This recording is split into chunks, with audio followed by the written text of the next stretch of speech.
Good morning. Another day, another chicken vlog. Kung makikita nyo po, ako'y nagpapausok dahil napakadaming lamok. Delikado po ang ating mga manok dyan dahil baka pag kinagat nila, magkaroon sila ng sakit. May ilang manok na rin po tayong nawala dahil sa ganyan. At isa na po yan sa cause ng pagkakaroon ng foulpox. Kaya kung hindi kayo nakapag-vaccine ng foulpox, malaki ang chance na magkaroon kayo ng mga manok na may sakit. Kaya prevention is better than cure. Ngayong araw nga po guys, tayo ay magtitimbang ng ating mga manok, ng ating mga Indio Gigante, tsaka yung iba nating mga alaga. Monitor natin yan dahil mahalaga yung tinitingnan natin timbang nila para malaman natin kung may pinupuntahan yung kinakain nila. Kung hindi sila tumataba, ibig sabihin may parasite sila o may mga ibang nakikinabang katulad ng mga intestinal worms. Kaya pag nakita nyong parang hindi sila lumalaki, hindi sila tumataba, much more na mag-deworm kayo dahil yung sustansya ng pagkain na binibigay niyo sa kanila hindi napupunta sa kanila at napupunta lang sa mga parasites.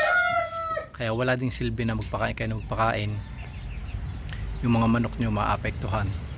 Kaya mahalaga na from time to time minomonitor nyo din yung timbang nila.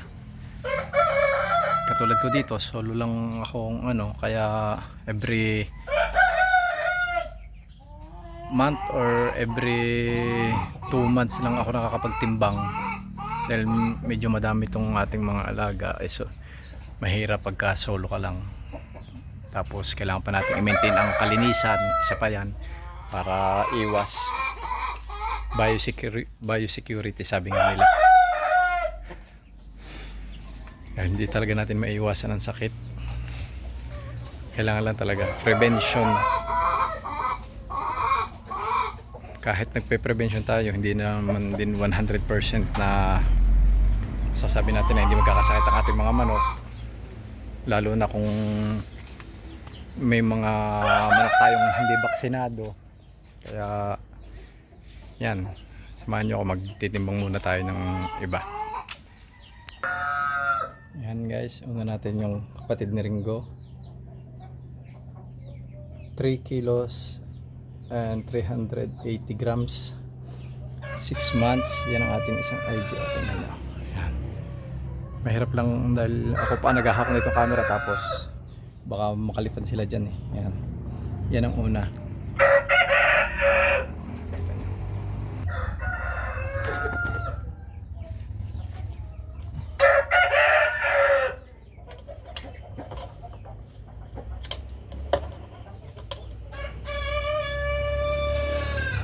Yan guys, sunod natin yung ating Rhode Island Red Queen Rooster, 7 months, 3 kilos, 278 grams.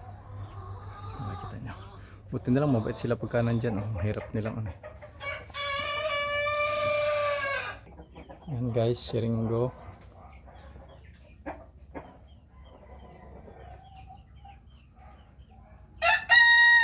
kilos 700 or 650. Yan. Nasaan ko ng mas mabigat siya dahil mas malaki siya doon sa kapatid niya. Yan. 3 kilos 666. Guys, nakalimutan natin siyang measure.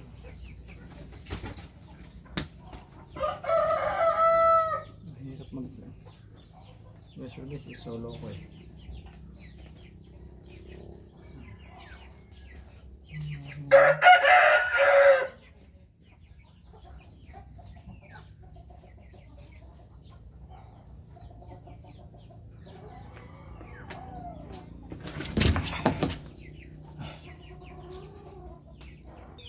Yan guys, yan naman si Max, 3 kilos and Ito naman guys, si Pipay. Ating Brahma hen si Pipay, 2 kilos and 900.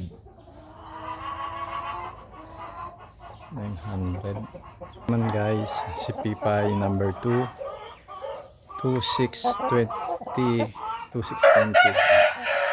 Ito naman guys, si Pipay number 3. Ito yung Pipay natin na naglilimlim. Nasa, antay mo na anak, 2 point, atras. Nasa 2390. Yan, naglimlim yan eh, kaya pumayat. Ito naman guys, si Mira, yung ating pinaka main breeder na tumigil sa itlog, nasa 2 kilos 254 grams. Yan. Ito naman guys, yung anak ni Pipay na una, 2 kilos 370 grams. Ito yung sa unang batch, 4 sila, nabenta ko yung 3 try yun, 2 hens na blue at saka isang roux. So ayan, si Makoy, ang ating IG dumpo, tumitimbang siya ng 4 kilos 170 grams. Yan po, ayan, si Makoy. Mabait to si Makoy, oh, behave. Nilahin siya, maiwan ko kung ba't mababait sila, hindi katulad nung IG natin flat ang kanyang pa, pero napakaganda. Ito naman guys, yung ating red queen na hen, 2,100 grams, 7 months siya. Kung ko lang, napakatama dito kumain. Pag nandun siya sa tangkal, kumakain siya, pero pag nandun siya sa kulungan na nasa buhanginan, hindi siya kumakain. Tumutuka lang siya ng konti, ewan ko bakit.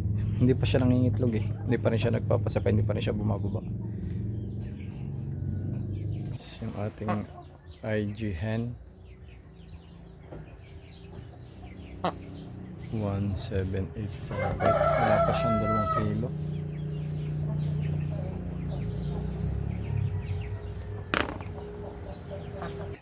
Guys, ito si Maya.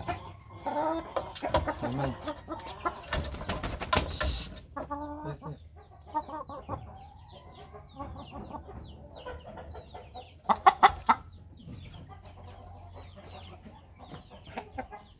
2.9 kilo siya guys, upgraded native natin si Maya. So ayun na nga guys, yan ang ating listahan para sa next month or next time na mag-ano tayo, magtimbang tayo, may reference tayo kung dito mababa, pumayat ang ating mga alagang manok. Ang pinaka mabigat sa atin si Makoy. Si Makoy ay 4 kilos 170 grams. Bali si Makoy, dinadahit pa natin yan dahil sa future pag tumaba siya baka mabalian yung ating mga hens, dahil kung makikita nyo naman sobrang laki niya, eh papares natin siya sa mga upgraded native at saka native na alam naman natin na halos wala pa sa kalahati niya. Yan, kaya baka mabalian siya katulad ng nangyari sa ating isang hen. Kaya maintain na lang muna natin siguro yung ganon. Yan, si Makoy, napakabait po ni Makoy, hindi katulad ng ating mga Indio Gigante. Mailap si Makoy, kahit hawak-hawakan nyo, kahit ano, hindi niyan basta-basta mapapagalaw.